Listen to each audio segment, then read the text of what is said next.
friends, welcome to our channel Only Civil Service and this is Tanvi Pahuja. Modern history की हमारी series में हमने 2 part complete कर चुके हैं related to governor and governor generals.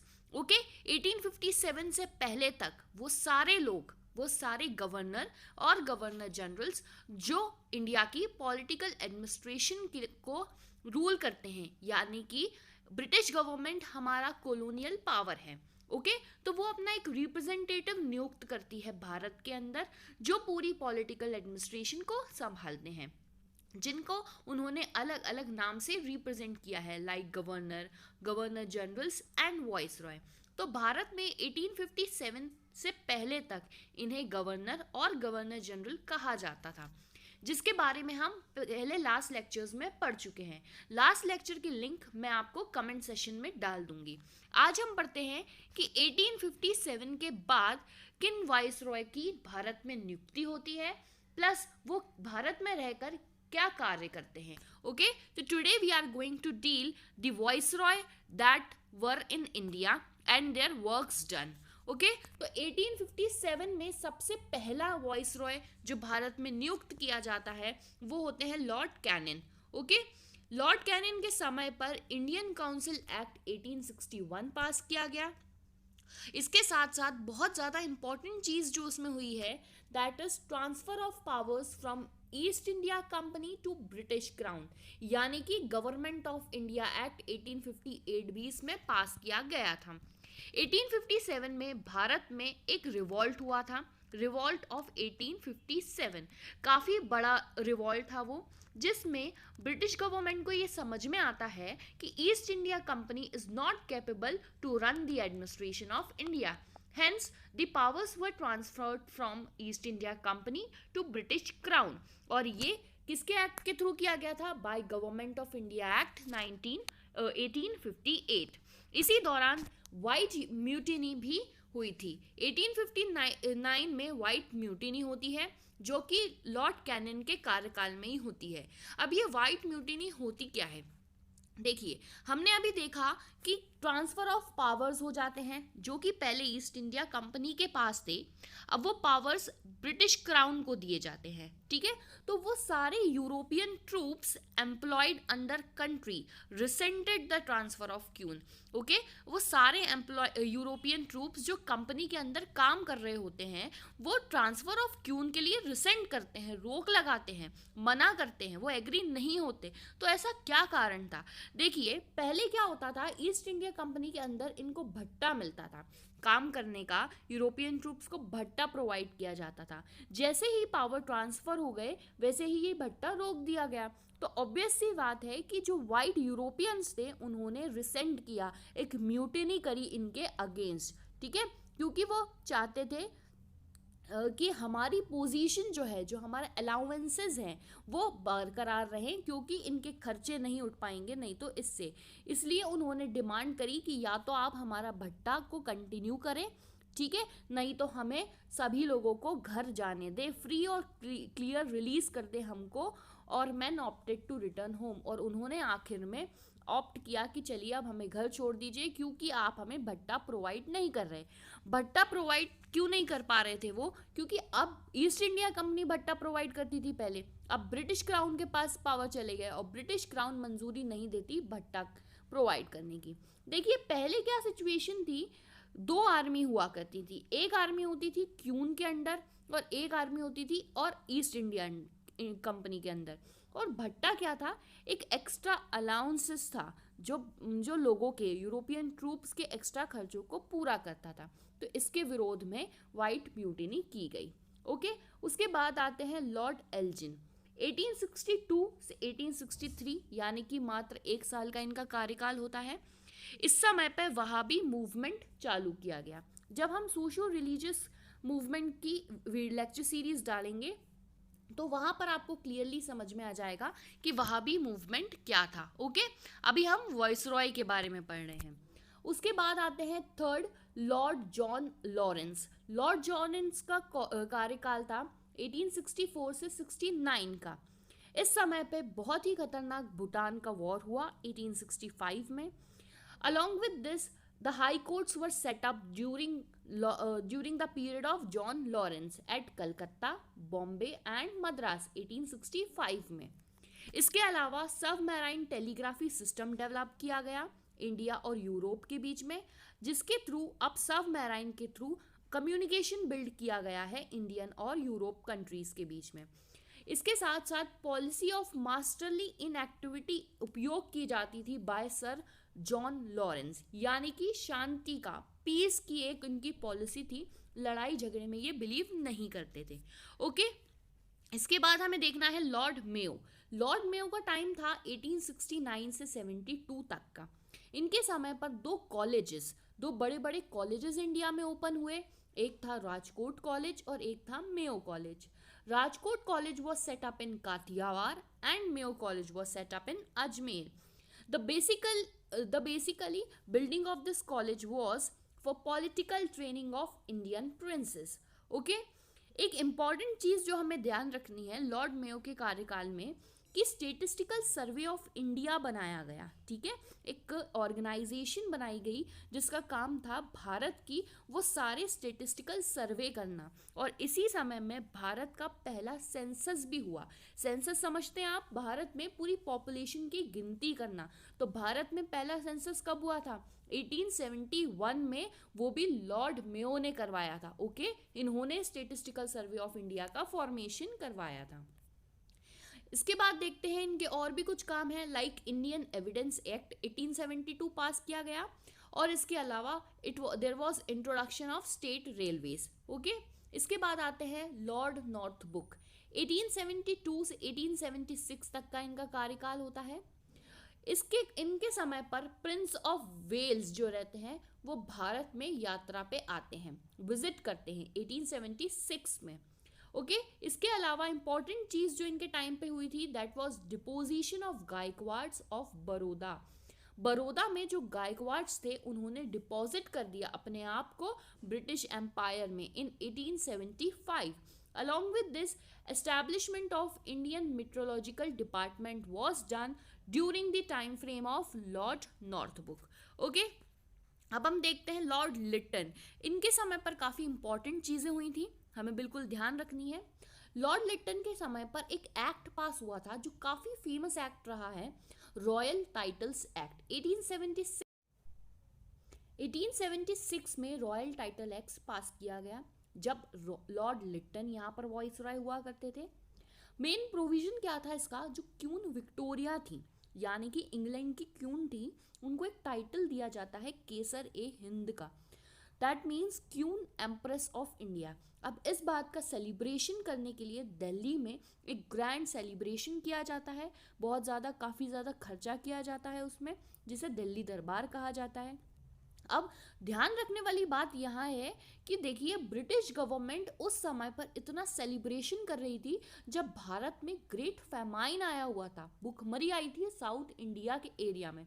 1876 की ही ये बात है. तो इससे थोड़ा लोग बाग भड़क जाते हैं लिटन की तरफ, क्योंकि लिटन क्या थे, बहुत सख्त दिमाग के या सख्त दिल के व्यक्ति थे. इसके साथ साथ वर्नैकुलर प्रेस एक्ट पास करते हैं 1878 में. वर्नैकुलर एक्ट प्रेस का ये प्रोविजन होता है कि कोई भी व्यक्ति कुछ भी पब्लिश नहीं कर सकता दैट इज अगेंस्ट गवर्नमेंट. अगर आपने गवर्नमेंट के अगेंस्ट कुछ भी पब्लिश किया है तो आपकी मशीनरीज चेंज जाएंगी, आपकी जो प्रेस की जो ऑफिस बना हुआ है उसको बंद कर दिया जाएगा. काफ़ी सारे इसके अंदर प्रोविजंस थे वर्निकुलर प्रेस एक्ट में जो कि बहुत ज़्यादा बेकार थे to the common people, to the publishers, to the journalism. Okay, Lord Lytton के टाइम पर ये सारी चीज़ें होती हैं. इसके अलावा एक और एक्ट पास होता है इंडियन आर्म्स एक्ट. 1878 में ये पास हुआ था, जिसमें ये कहा गया था कि no Indians could keep unlicensed arm. India में कोई भी व्यक्ति, कोई भी इंडियन जो है अनलाइसेंस्ड आर्म नहीं रख सकता. अब देखिए आप, ये सिर्फ इंडियंस के लिए किया गया था, कोई भी यूरोपियन के लिए इस एक्ट को पास नहीं किया गया था. तो कितना सोशल डिस्क्रिमिनेशन किया था लॉर्ड लिटन ने. अब लॉर्ड लिटन जब जाते हैं उनके को फॉलो करते हैं लॉर्ड रिपन. ओके, लिटन थे वो और ये रिपन थे, हमें नाम को बिल्कुल ध्यान रखना है. 1880 से 1884 के तक इनका कार्यकाल रहता है. सबसे पहले आकर ये रिपील करते हैं वर्नाकुलर प्रेस एक्ट को। जो लॉर्ड लिटन ने इतना सख्त वर्नाकुलर प्रेस एक्ट पास किया था उसको ये रिपील करते हैं, उसमें कुछ चेंजेस लाते हैं और वो चेंजेस भारत के लोगों के लिए हित में ही होते हैं। 1882 में ये एक्ट पास किया गया। अब हमको याद रखना है जितने ही सख्त दिल के थे लॉर्ड लिटन उतने ही नरम दिल के थे लॉर्ड रिपन। ओके, इसके अलावा उन्होंने फर्स्ट फैक्ट्री एक्ट भी पास किया 1881 में, जिसके तहत फैक्ट्री वर्किंग आवर्स को लिमिटेड किया गया। भारत में फैक्ट्री में वर्कर्स को बहुत ज़्यादा प्रेशराइज किया जाता था कि वो लंबे समय तक काम करें और ओवर वर्क के लिए उनको पैसा भी नहीं दिया जाता था, तो इसको लिमिट किया फर्स्ट फैक्ट्री एक्ट ने। इसके अलावा इम्प्रूव करी लेबर की कंडीशंस। ओके, इंडिया में जो लेबर की कंडीशंस थी बहुत ही बेकार थी उस समय, जिसको इस एक्ट के तहत इम्प्रूव करने की कोशिश करते हैं लॉर्ड रिपन। इसके अलावा एक रिजोल्यूशन पास करते हैं on local self government in 1882, इसीलिए इनको father of local self government के नाम से भी जाना जाता है। उसके अलावा हंटर एजुकेशन कमीशन भी इन्हीं के कार्यकाल में पास की गई थी या बनाई गई थी। ये education commission specially for the Indian womens और चिल्ड्रन के लिए बनाई गई थी, ताकि उनकी एजुकेशन में कुछ चेंजेस आए, पॉजिटिव चेंजेस आए। लेकिन इनके समय पर एक इल्बर्ट बिल कंट्रोवर्सी हो जाती है। ये एक इल्बर्ट बिल पास करने की कोशिश करते हैं जिसके लिए कंट्रोवर्सी हो जाती है। ओके, बिल पास किया जाता है 1883 से 1884 में। अब ये चाहते थे कि जो रेशियल प्रिजस्टिस हो रही है थ्रू इंडियन पेनल कोड वो अबॉलिश की जाए, यानी कि भारत में जो रेशियल डिस्क्रिमिनेशन हो रहा है between Europeans and Indians with in the practice of judiciary, उसको ये ख़त्म करना चाहते थे। ये चाहते थे कि अब इंडियन जजेस और मैजिस्ट्रेट्स भी ट्राई कर सकें ब्रिटिश ऑफेंडर्स को। ओके, जो ब्रिटिश ऑफेंडर्स होते हैं अलाउ नहीं किया जाता था कि इंडियन जजेस या मैजिस्ट्रेट उनके केसेस को सॉल्व कर सकें, उन्हें ट्राई कर सकें।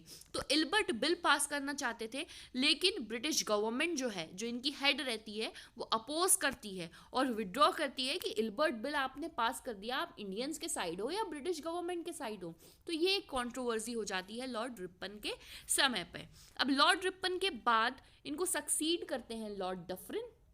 1884 से 1888 4 साल इनका समय रहता है।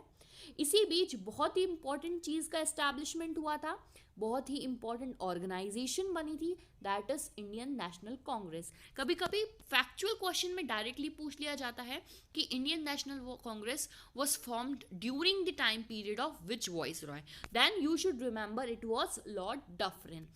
इसके बाद आते हैं लॉर्ड लैंसडाउनी। 1888 से 94 तक का समय रहता है। फैक्ट्री एक्ट पास किया जाता है 1891 में। इसके अलावा इन्होंने सिविल सर्विसेज को कैटेगराइज किया था into imperial, provincial and subordinate civil services and he set up a Durand commission. अब दुरंत कमीशन क्या होती है? उस समय जब भारत और पाकिस्तान एक था, ठीक है, यूनाइटेड इंडिया था, तो दुरंत कमीशन थी इंडिया और अफगानिस्तान के बीच में जो बाउंड्री सेटअप करने की जो लाइन आज है दुरंत लाइन, उसको बनाया गया था बाय दुरंत कमीशन। तो हमें याद रखना है Durand commission was set up to set the boundary between India and Afghanistan. आज ये बाउंड्री पाकिस्तान और अफगानिस्तान के बीच में है। ओके, तो लॉर्ड लैंसडाउनी के बीच में ये सब हुआ था। फिर आते हैं लॉर्ड एल्जिन टू 1894 टू 1899। इस समय पर 2 ब्रिटिश ऑफिशियल्स को असैसिनेट किया था, यानी कि मार दिया गया था बाय चापेकर ब्रदर्स। इनको फॉलो करते हैं लॉर्ड कर्जन 1899 टू 1905। बहुत ही भयानक सा किस्सा हुआ था भारत के अंदर इस समय पर, that is partition of Bengal. Partition of Bengal को फुल डिटेल में हम लास्ट लेक्चर्स में पढ़ चुके हैं, मैं लिंक आप लोगों के साथ शेयर कर दूंगी। 1905 में बंगाल को 2 पार्ट्स में पार्टीशन कर दिया जाता है।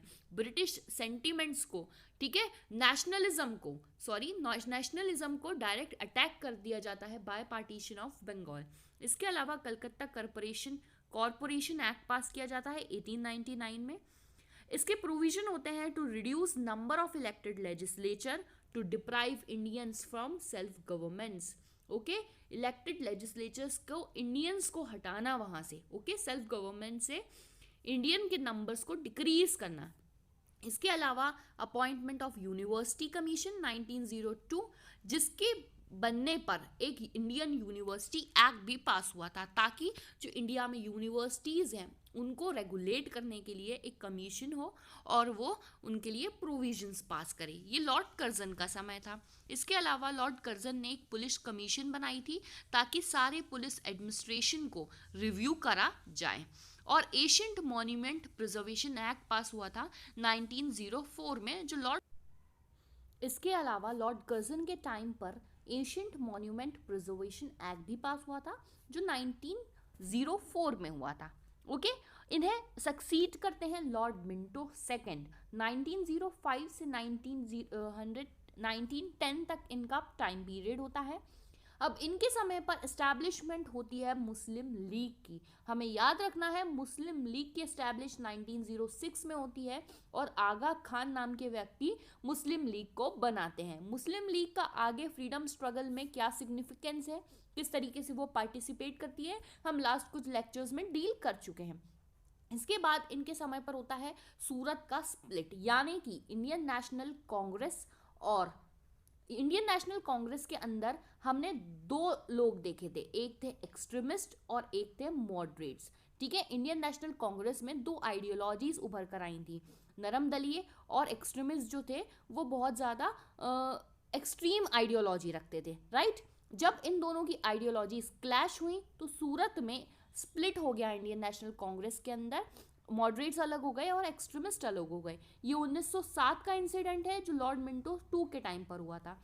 इसके अलावा मॉर्ले मिंटो एक्ट 1909 भी इनके समय पर पास किया गया था।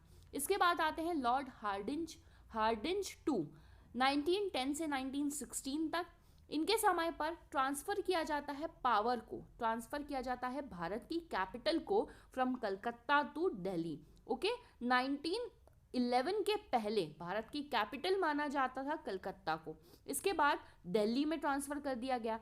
अब जब ये दिल्ली में ट्रांसफ़र ऑफ पावर किया जा रहा था तो एक कॉन्स्पिरेसी रची गई। कॉन्स्पिरेसी का नाम था दिल्ली कॉन्स्पिरेसी केस। इसमें लॉर्ड हार्डिंग को एसेसिनेट किया गया था। ओके, इनको एसेसिनेट करने का प्लान बनाया गया था।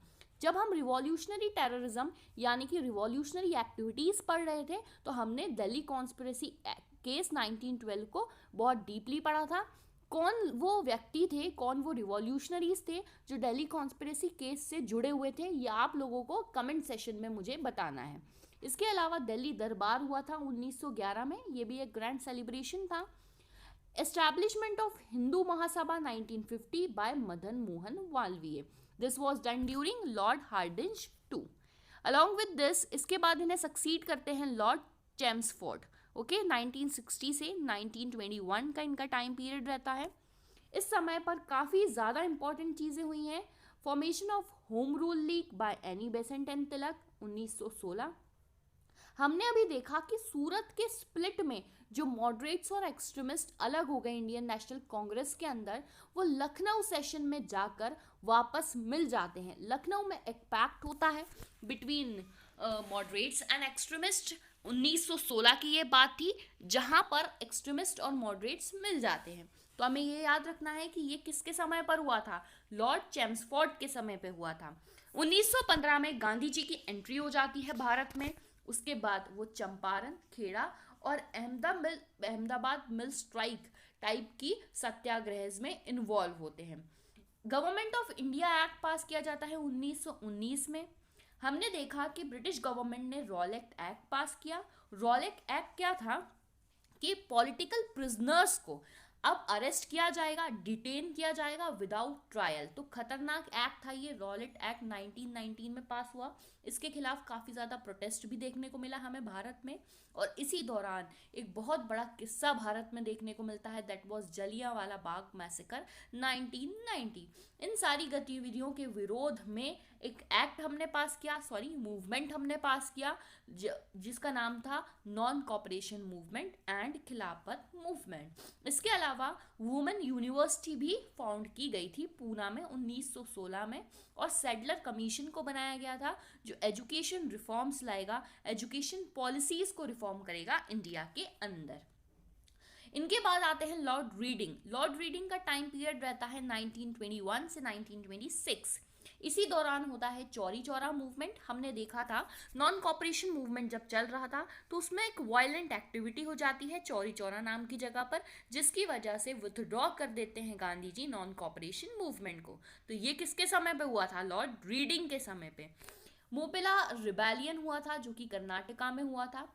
काकोरी ट्रेन इंसिडेंट हुआ था, ट्रेन रोबरी हुई थी। रिवॉल्यूशनरीज के थ्रू काकोरी में इस ट्रेन को लूटा गया था। कौन कौन इससे एसोसिएटेड थे? वही बात है, आपने रिवॉल्यूशनरी एक्टिविटीज वाला पहले वीडियो देखना है और मुझे बताना है कि काकोरी ट्रेन रॉबरी में किस किस लोगों की इन्वॉल्वमेंट थी। इसके अलावा एस्टैब्लिशमेंट हुआ था स्वराज पार्टी का by C R Das in 1922। This was due to ideological differences. यहाँ पर अब सोशलिज्म की आइडियोलॉजी ज़्यादा अडॉप्ट की जा रही थी।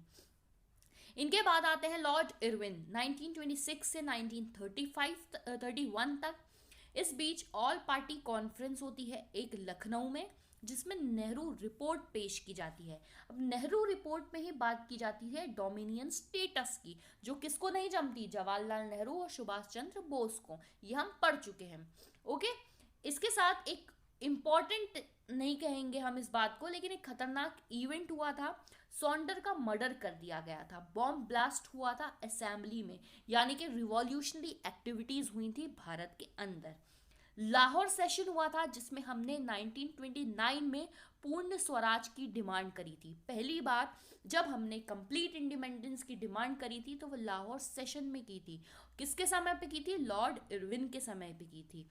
और दांडी मार्च यानी कि सिविल डिसोबीडियंस मूवमेंट लॉन्च किया गया था। इसके बाद गांधी जी और इरविन के बीच में कई सारी बातचीत भी हुई थी, जिसे हम गांधी इरविन पैक्ट के नाम से जानते हैं। और Gandhi Irwin pact finally sign हो गया था इरविन और गांधी के बीच में।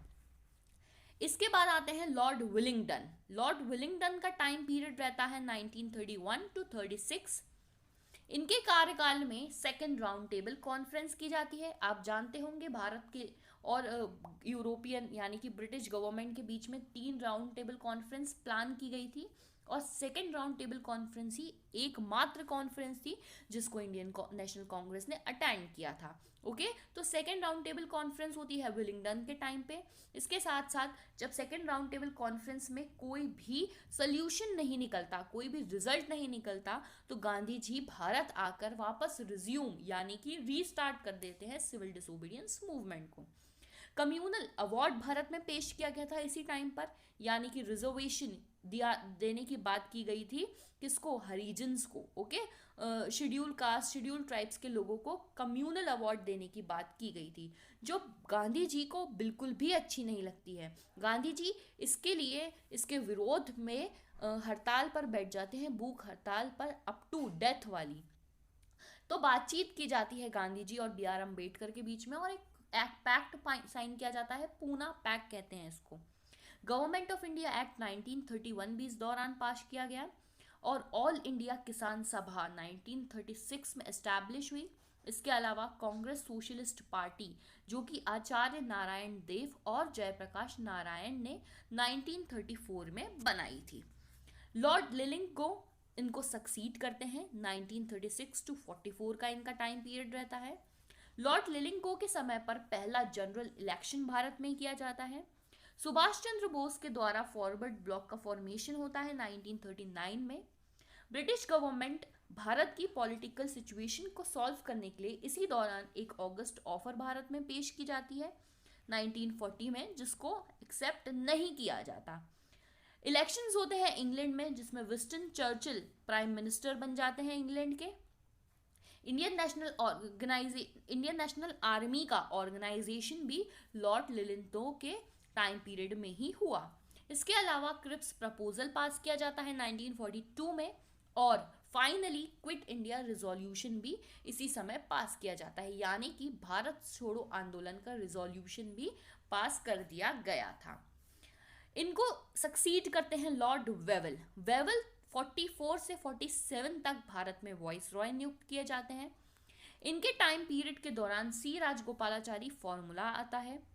गांधी जिन्ना टॉक्स, गांधी और जिन्ना के बीच में बातचीत की जाती है ताकि पार्टीशन को, जो पार्टीशन ऑफ इंडिया डिमांड कर रहे थे जिन्ना, उसको कैंसिल किया जाए। लेकिन ये फेलियर हो जाता है और जिन्ना और गांधी के बीच में कोई भी रिजल्ट नहीं निकलता। लॉर्ड वेवल ने अपना प्लान इंट्रोड्यूस किया भारत के अंदर, जिसकी कॉन्फ्रेंस होती है शिमला में। अब ये प्लान में इंडियन नेशनल कांग्रेस के लीडर्स, मुस्लिम लीग के लीडर्स और वेवल प्रेजेंट थे। 1942 में ये प्लान घोषित किया जाता है, जिसको फाइनली एक्सेप्ट नहीं किया जाता। इसके बाद एक और प्रपोजल आता है भारत की पॉलिटिकल सिचुएशन को सॉल्व करने के लिए, दैट वाज कैबिनेट मिशन। अब कैबिनेट मिशन को इनिशियली एक्सेप्ट किया जाता है, तो जिसके तहत इलेक्शंस होने होते हैं कॉन्स्टिट्यूएंट असेंबली बनाने के। अगर हमें ये सवाल आता है कि constituent assembly was formed under, then we will take cabinet mission plan.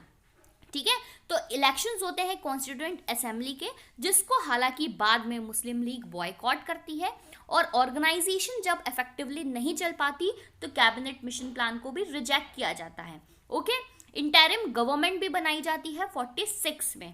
Clement एटली इस समय पर अब प्रधानमंत्री बन जाते हैं इंग्लैंड के। ठीक है, और ये अनाउंस करते हैं कि फाइनली अब इंडिया में, भारत में इनका ब्रिटिश राज्य का, ब्रिटिश रूल का एंड आ चुका है। ओके, लॉर्ड माउंटबेटन सक्सीड करते हैं लॉर्ड वेवल को 47 से 48। अब आप सभी को पता है 15 अगस्त 47 में हमको आज़ादी मिल गई थी। Partition of India plus India independence act हम लास्ट लेक्चर में पढ़ चुके हैं। माउंटबेटन 47 से 48 तक वॉइस रॉय होते हैं। ठीक है, जिसके कार्यकाल में एक इम्पॉर्टेंट प्लान घोषित किया जाता है, जिसको हम जानते हैं जून प्लान के नाम से या 3rd जून प्लान के नाम से। इसके अलावा माउंटबेटन प्लान भी कहा जाता है। जून 3, 1947 में ये पास किया जाता है। ओके, ये हमें पार्टीशन ऑफ इंडिया के बारे में कहता है और इसको फाइनली एक्सेप्ट कर लिया जाता है। क्यों कांग्रेस ने पार्टीशन एक्सेप्ट किया, ये मैं लास्ट लेक्चर में पढ़ा चुकी हूँ। इसके अलावा इंट्रोड्यूस होता है इनके समय पर इंडियन इंडिपेंडेंस बिल, और 2 बाउंड्री कमीशन बनती है under Cyril Radcliffe. Cyril Radcliffe जो है वो बाउंड्री डिसाइड करते, इनका कमीशन बनता जो बाउंड्री डिसाइड करता इंडिया और बंगाल के बीच में और इंडिया और पंजाब के बीच में। जो भी पार्टीशन डिसाइड होना था इंडिया और पाकिस्तान के अंदर, उसकी बाउंड्री बनाने का काम दे दिया गया था रेडक्लिफ कमीशन को, और आज भी हम रेडक्लिफ लाइन के नाम से भारत और पाकिस्तान के बीच की बाउंड्री को जानते हैं।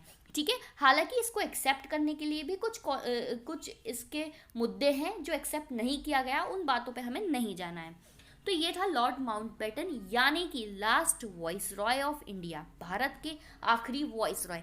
हमने आज पहले वॉइस रॉय यानी कि कैनन से आखिरी वॉइस रॉय माउंटबेटन तक सारी बातें देख ली है। अब आप लोगों को इसको रिविजन अगेन एंड अगेन करके याद रखना है, क्योंकि बहुत इंपॉर्टेंट टॉपिक है सारे। डायरेक्टली क्वेश्चंस आते हैं कि ये काम या ये भारत में ये मूवमेंट, ये डेवलपमेंट किसके कार्यकाल में हुई थी, किस वॉइस रॉय के समय हुई थी। इसलिए ये लेक्चर अपने आप में काफ़ी इम्पॉर्टेंट है। ओके, आपने हमारे मॉडर्न हिस्ट्री के लेक्चर्स अगर नहीं देखे हों तो एक बार जाके शुरू से देखिए। मैंने कंप्लीट मॉडर्न हिस्ट्री पढ़ा दी है, लेक्चर्स भी डाल दिए गए हैं चैनल के ऊपर। और इसी तरीके से हमारे चैनल को लाइक करिए, वीडियोस को लाइक करें, चैनल को सब्सक्राइब करें। ओके, और अच्छा लगे तो बिल्कुल फीडबैक दीजिएगा। Thank you guys, thank you.